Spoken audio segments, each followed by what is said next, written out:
Today I want to talk about a subject that means a lot to me, and that is physical media preservation, or if you can see the shelves behind me, more specifically, physical video game preservation. This also isn't really going to be edited or anything like that. This is literally just me recording on my phone, pausing, and then continuing where I'm leaving off.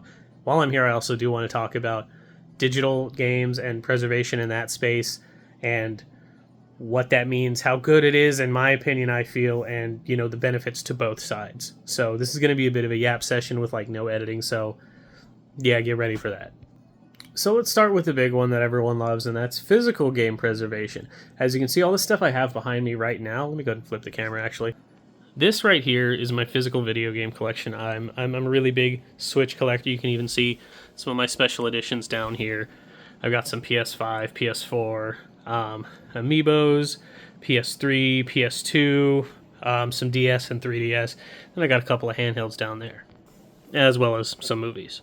Now, despite looking at this relatively big collection, you might think that I'm a pretty hardcore collector, and not really. I'm actually pretty casual with it. It's just I see a game coming out that I want, and I pick it up, or pre-order, or whatever it might be. But the point being, I'm not the kind of person that, oh my god, I'm going to go out of my way, spend hundreds of dollars for this game, or try to track like price charting and stuff. No, I don't do any of that.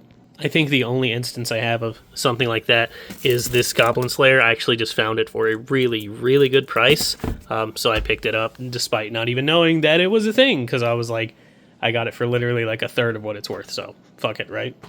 And the cool thing about physical video game preservation is that not all of these games, I'll be honest, but a lot of them I can just pick off the shelf and play it. I could just put that in my PS2.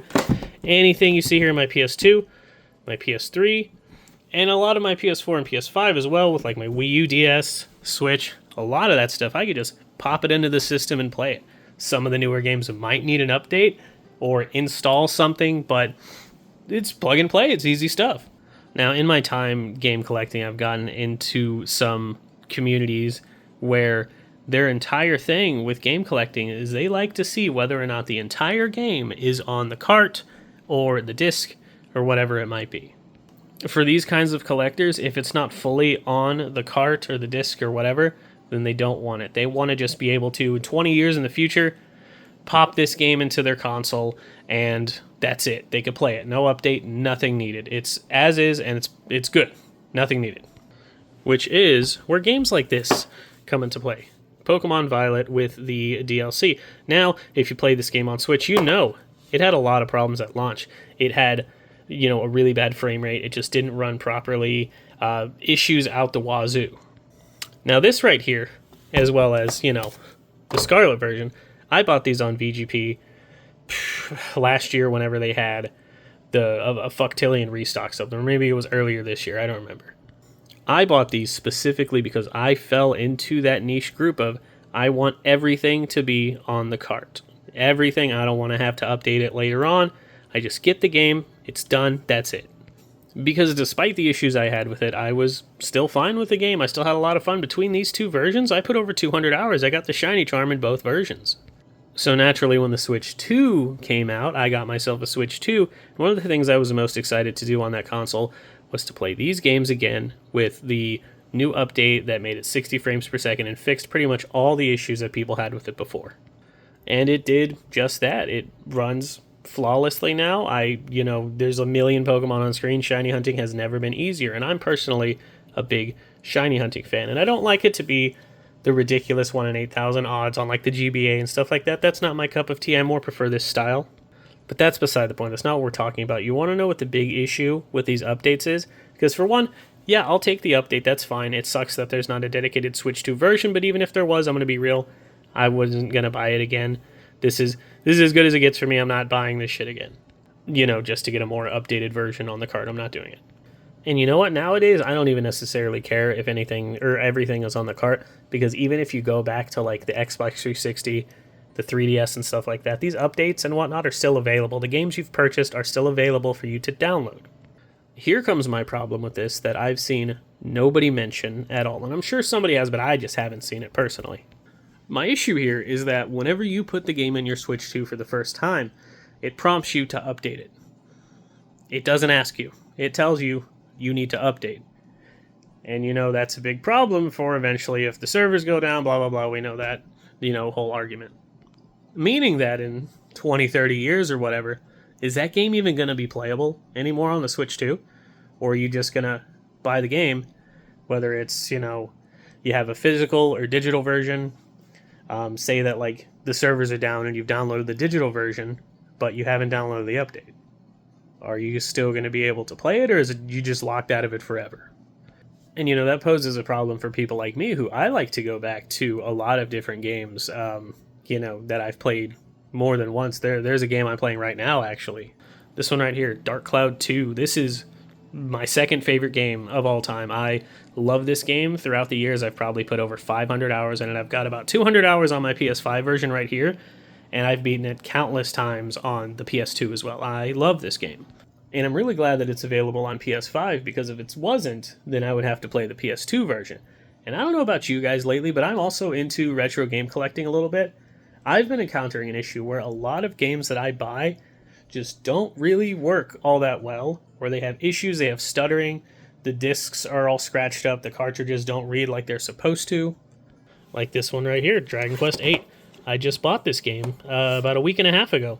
When I bought it, I brought it home, and it was giving me a ton of issues with loading. The disc was pretty scratched up. I didn't realize until I got home, and I had to end up going back to the store. They buffed it, they fixed it and everything, but I'm like, what if that wasn't, a thing and they didn't have a replacement, whatever, it was one of those when I went to a retro game store, and this is the only thing that really stood out to me. And as we know, they're not making these anymore. So like when it comes to physical versions, you have this PS2 version, which is, affordable at like $35-40. And then you have the 3DS version, which is not very affordable at like $100.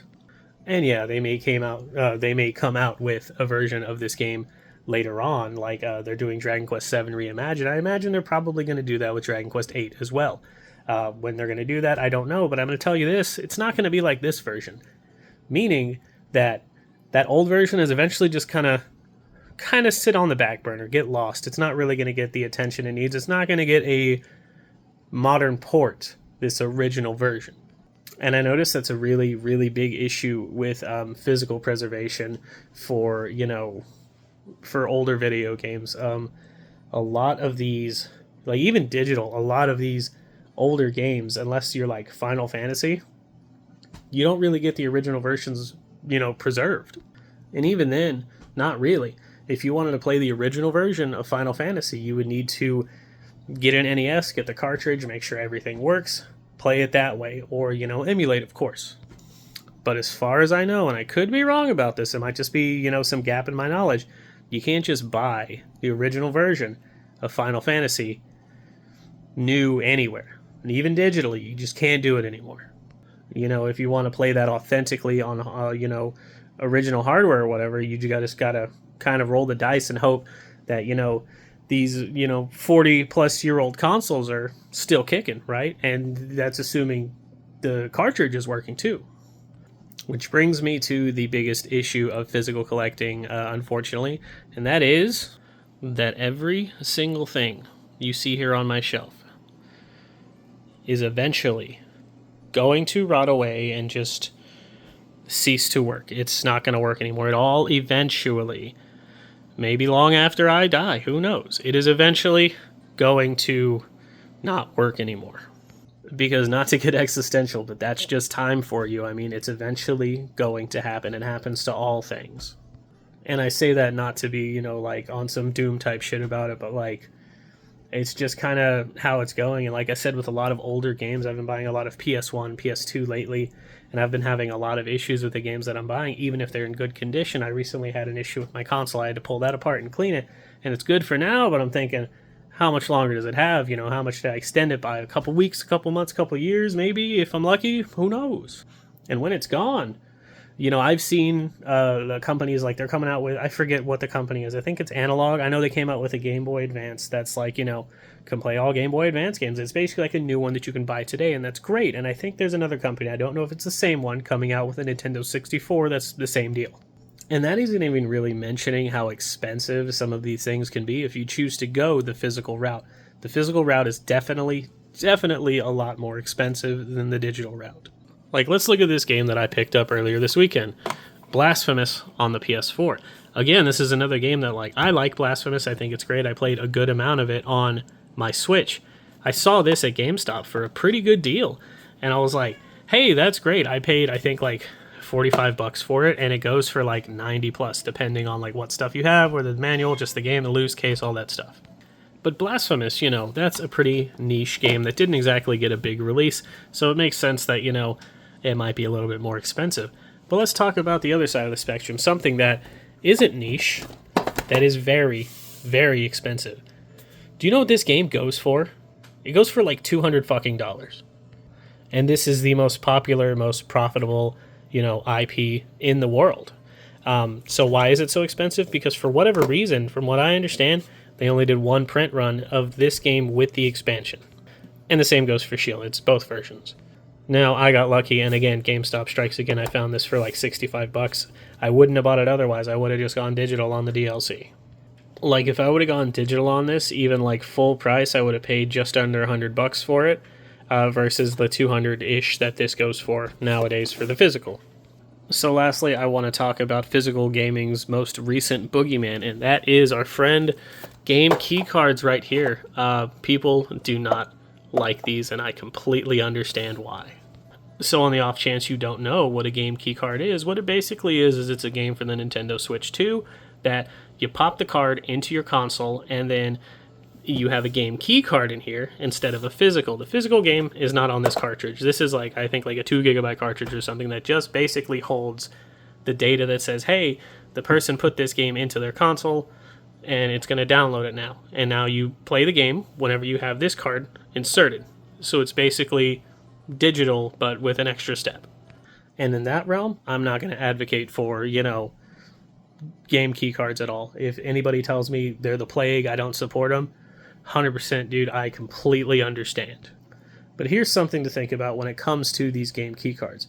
So something that I brought up in a short that I made earlier that I ended up deleting just because it was getting all kinds of the wrong attention, and this might be the same for this video, is that online security is getting worse and worse by the day. I unfortunately have been the victim of people trying to hack into a bunch of my accounts. I've done so many things to protect myself, and for the most part, it's been good for a while, but I've had some pretty big scares, not just with like regular accounts, but like bank accounts and stuff too. Like, these scammers are getting so good to the point that like even two-factor authentication isn't deterring them. They can get past it, no problem. Which is a really big reason that I'm an advocate for physical collecting too, even with the game key cards, because if my account for my Nintendo Switch or PlayStation or whatever gets hacked tomorrow and I lose access to all my digital games, I can't get my account back. At least I have these that I can just, they can't take those from me. And you're probably thinking, oh, well, what if you get robbed? What if you get burgled? It's like, yeah, I mean, that obviously can happen too, but there's insurance for things like these, and I do keep a track, I keep a log of the stuff that I have here. So even if, my online account gets hacked, game key card's there, I don't lose access to the digital game, it's there. And I'm willing to bet that even if we had a game key card situation back on like the Xbox 360 or the Wii or the 3DS, you would probably still prefer to have digital versions that you can't buy anymore because, the online stores are down. Games like, I know there was like Castlevania, the Rebirth collection or whatever. I see people all the time talk about how, man, I wish I could still buy that. I wish I could still buy that. There was a game key card version of that still said, hey, you could pop this into your Wii, and even though the stores are down, you could still download it. Just like you can download the games you've already purchased. I bet you would have much preferred that as opposed to it just being gone forever. Like I said, these things aren't perfect, but I feel like they definitely have their place in the market. And yes, I'm very aware of how developers are being cheap, especially Square here. Square, you can fucking afford to put this on a regular cart. You didn't have to go the game key card route, but I guess it's better than just being digital, so there's that. And while we're on that, I guess that's pretty much all I have to say about physical game collecting, so I want to get to digital game collecting now. So the most obvious benefit to being, a digital gamer is, the obvious, it's a lot cheaper. The game in my collection here that I like to use as an example is The Messenger. When this game first came out, I think it was like a limited run only thing, so it eventually ballooned to over $100 for the physical of this. It did get re-released, and this is that version. I paid $30 for this. Even still, with it being a lot cheaper, it's still, like last week, this game was on sale digitally for $3. And there are many such cases among my library that, I didn't mind paying a premium just so that I could have the physical version. I'm totally fine with that. Another big obvious, benefit is that these things, digital games, they aren't just going to like break. They're not going to wither away.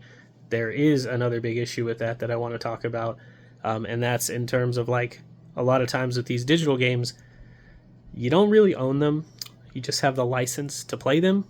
And we have seen in the past with some developers, I believe Ubisoft was one of them, that they have just taken these things off the store. I believe in some cases, even if you bought the game, you just lose access to it. It's just gone.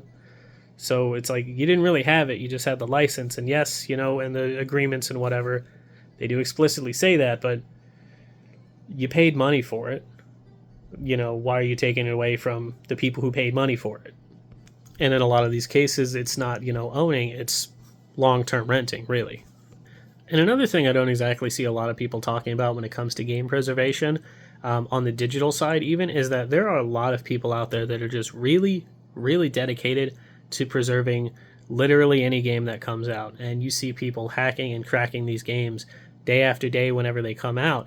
And, not exactly with the express purpose of preserving it. I know a lot of people are just, they just want to hack the game, they just want to pirate it, and that's totally fine. Do what you want to do, not that I endorse pirating, just, whatever, right? But it's one of those situations where pretty much any game you can think of that hasn't been lost to time that's like currently coming out in one way or another, I can just about guarantee you it's been preserved. Even if it's not physically, it's digitally. People have found ways to get these games, rip the files, keep them for themselves, push them out to other people, whether it's pirating, whether it's, something that's, a 40-year-old game that, we thought it was lost to time, we thought it was lost media, and we now have access to it again.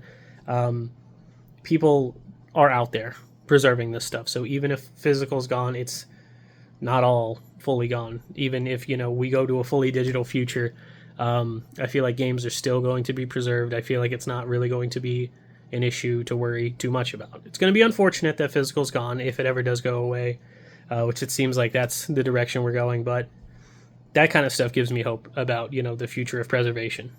All this to say, obviously I'm a physical collector, but if you choose to be a digital collector, I don't blame you at all. They, both sides have their own pros and cons. It's just up to you as the individual consumer to decide what's more important to you. Do you prefer, actually owning physically in your hands the content that you consume, whether it's video games or movies or books, anything like that? Do you prefer to just have it physically in your hand, or do you prefer the convenience of saying like, hey, I have my system here, my Switch, my PS5, whatever it is, I never have to worry about swapping out the discs. It's eventually going to be cheaper on digital. There's sales that go on all the time that you don't necessarily see with physical.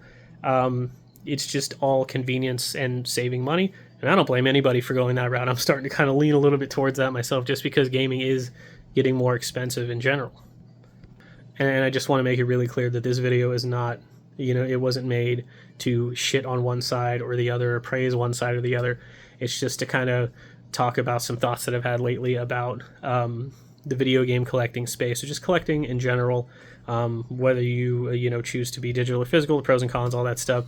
So, I would love to hear other people's thoughts. If this video manages to get out to anybody, if anybody sees it, I would love to hear your thoughts. Feel free to call me out on anything I might have said that was wrong or ignorant or whatever it might be. I would love to have discussions with people about this. But yeah, that's pretty much it. If you made it all the way towards the end of this video, we're almost 20 minutes in. You listen to my rambling session. I really do appreciate it. And if you choose to subscribe, there are going to be more videos like this. So that's pretty much it.